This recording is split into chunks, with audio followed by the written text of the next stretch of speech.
నిర్ణయాలు ఎలాంటివి? నాకు సంబంధించినవి కాదు, ప్రజలకు సంబంధించినవి.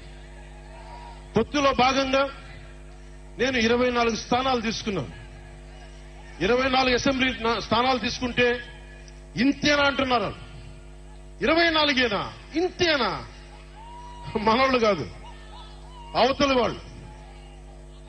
వాళ్ళకి తెలియట్లా. బలి చక్రవర్తి కూడా వామనుణ్ణి చూసి ఇంతేనా అన్నాడు. బలి చక్రవర్తి కూడా వామనుణ్ణి చూసి ఇంతేనా అన్నాడు. నెత్తి మీద కాలు పెట్టి బలి చక్రవర్తిని అధాపాతాళానికి తొక్కుతున్నప్పుడు తెలిసింది ఎంతో అని. ఇంతింతై వటుడింతై నభో వీధిపై నంతై తోయిద మండలాగ్రమునకంతై వామనవతారాన్ని చూపిస్తుంది జనసేన.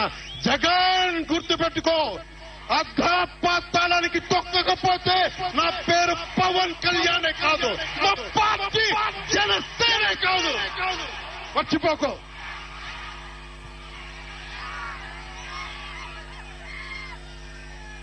రేపు ఎన్నికలైనప్పుడు వైసీపీ వాళ్ళకి తెలుస్తోంది మనం ఎంతో.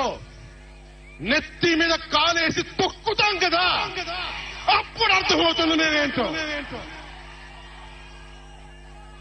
జగన్ జనసేన ఒక్క సీటు గెలిస్తేనే, జనసేన ఒక్క సీటు గెలిస్తేనే నేను రాజమండ్రి రోడ్ల పర్యవేక్షణకి వస్తానని అంటేనే రాత్రికి రాత్రి 10th క్లాస్ విద్యార్థిలాగా, 10th క్లాస్ చదువుకునే విద్యార్థిలాగా రాత్రికి రాత్రి రోడ్లు వేశారు. నైట్ అవుట్ చేసి మరి ఒక్క సీటుకే ఇదంతా. ఒక్క సీటు గెలిస్తేనే రాత్రికి రాత్రి రోడ్లు వేశావు.